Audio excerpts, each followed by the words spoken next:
पाकिस्तान में रोटी के लिए लोग मरने मारने पर उतारू हैं। शरीफ और भुट्टो जरदारी की सरकार आवाम को आटा मुहैया कराने में नाकाम है। इमरान खान जेल जाने से बचने की जुगाड़ में मशगूल हैं इस वक्त। ऐसे में पाकिस्तान के लोगों की इकलौती उम्मीद भारत के पीएम नरेंद्र मोदी से है। पाकिस्तान की जनता ये कह रही है कि हमें तो ना नवाज शरीफ चाहिए, ना बेनजीर, ना इमरान, हमें सिर्फ पीएम मोदी चाहिए।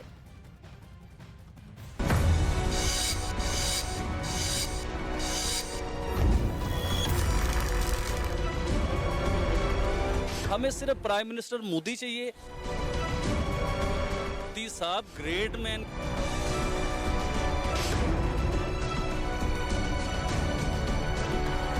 हमारी कि या अल्लाह हमें मोदी दे दो।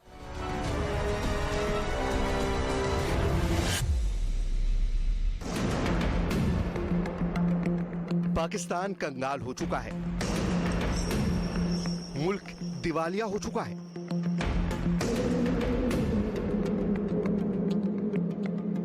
ये पाकिस्तान की हुकूमत कह चुकी है, आवाम मान चुकी है।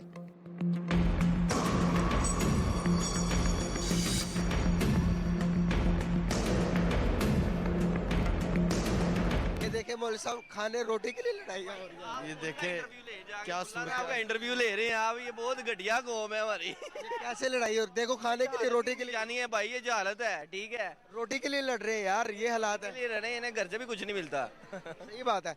तो क्या कहना चाहेंगे, पाकिस्तान में ये हालात है, गहमा गहमे के रोटी के लिए लड़ रहे हैं हम, इन्हें कौन ठीक कर सकता है? ये कौमी ऐसी है, इनके साथ ऐसा ही होना चाहिए। आतंकवाद और कर्ज के जाल में पाकिस्तान इस कदर फंसा है कि अब नौबत परमाणु बम बेचने की आन पड़ी है।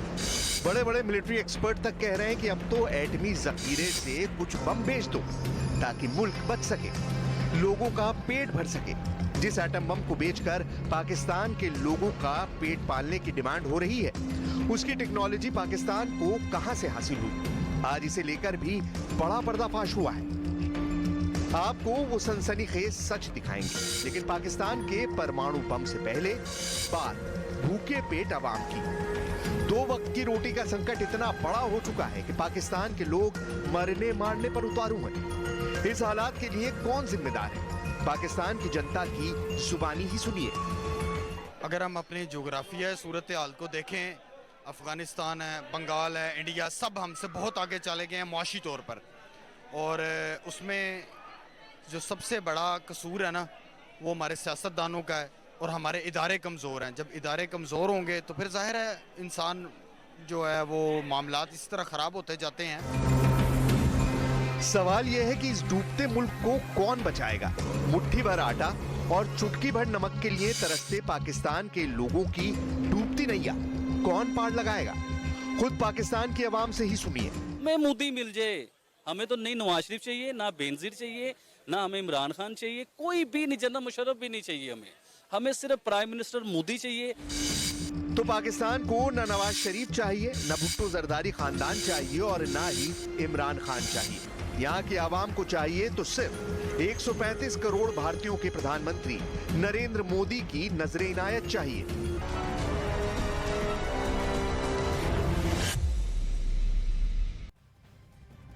जिस मुल्क के नेताओं ने शुरू से ही अपने लोगों के मन में भारत के खिलाफ खौफ भरा हो, भारत के हमले का डर दिखाया हो, अब उसी मुल्क की जनता वहां के हुक्मरानों से बेहद परेशान है, क्योंकि वहां के लोगों का अब ये एहसास उनको हो चुका है कि डूबते पाकिस्तान को सिर्फ मोदी ही बचा सकते हैं।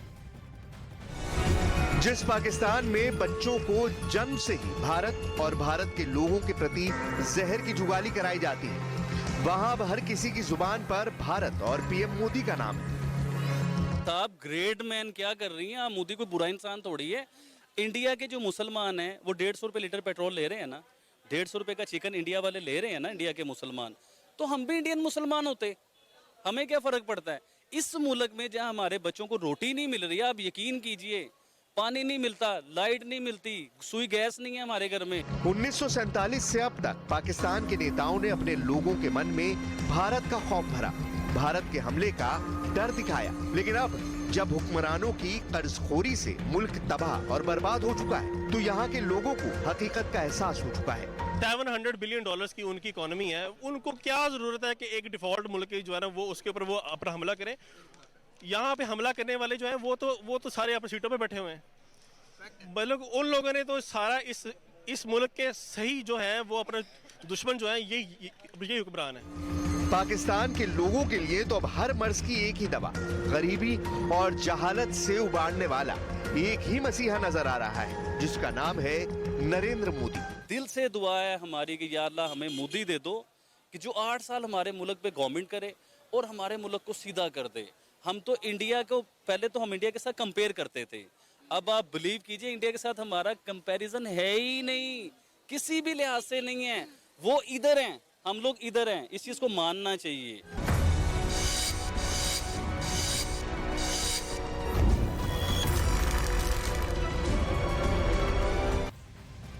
जहां पाकिस्तान की जनता एक एक रोटी के लिए तरस रही है, वहीं कर्ज में डूबे पाकिस्तान को अंतर्राष्ट्रीय मुद्रा कोष ने भी आईना दिखा दिया है। अंतर्राष्ट्रीय मुद्रा कोष पाकिस्तान को कर्ज देने के लिए राजी होता दिखाई नहीं दे रहा। ऐसे में पाकिस्तान के लोगों को अब सिर्फ और सिर्फ भारत से ही उम्मीद बची है।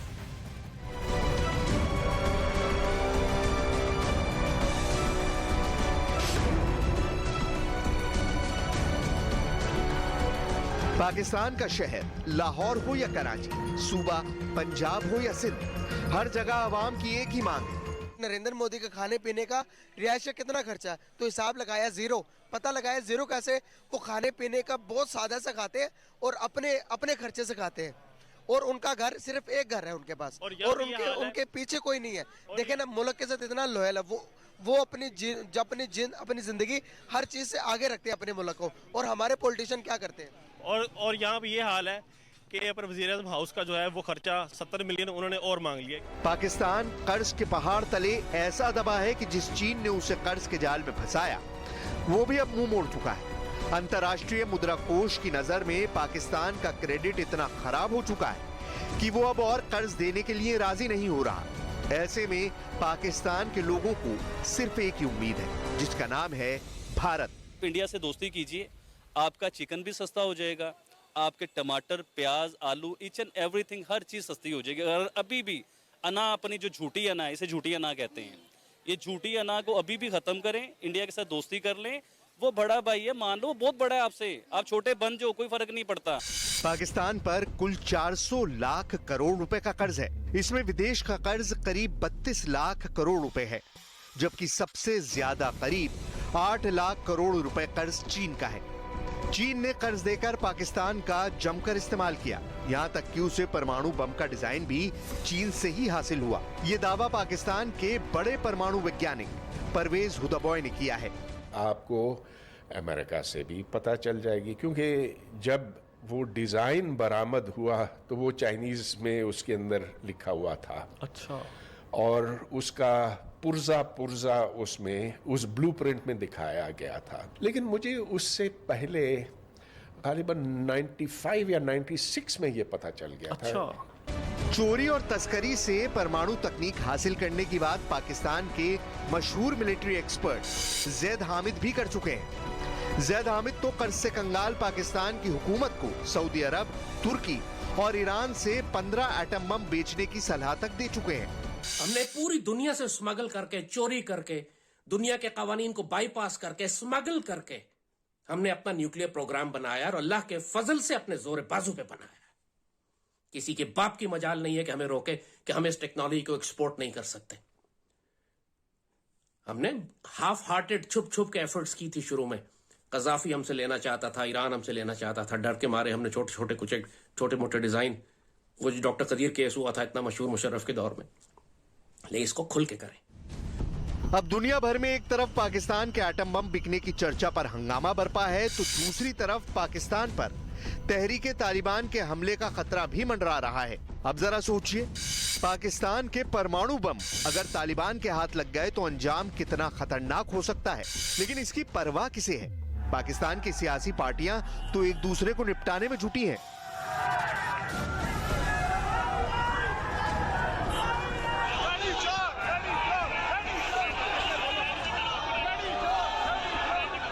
पाकिस्तान में एक तरफ कंगाली और भुखमरी की मार और दूसरी तरफ यहाँ इंटरनेशनल फैक्ट्रियों पर ताले लग रहे हैं। सुजुकी ने पाकिस्तान में अपना प्लांट बंद कर दिया है। होंडा और टोयोटा की यूनिट भी ठप होने की कगार पर है। कंगाली और बदहाली से पाकिस्तान का वजूद खतरे में है, लेकिन अफसोस कि यहाँ हक मांगने वालों पर जुल्म ढाया जा रहा है, जिसकी सबसे ताजा मिसाल बलूच हैं। ऐसे हालात में कुछ भी हो सकता है। पाकिस्तान पर आतंकियों का कब्जा हो सकता है, मुल्क का नाम और निशान मिट सकता है।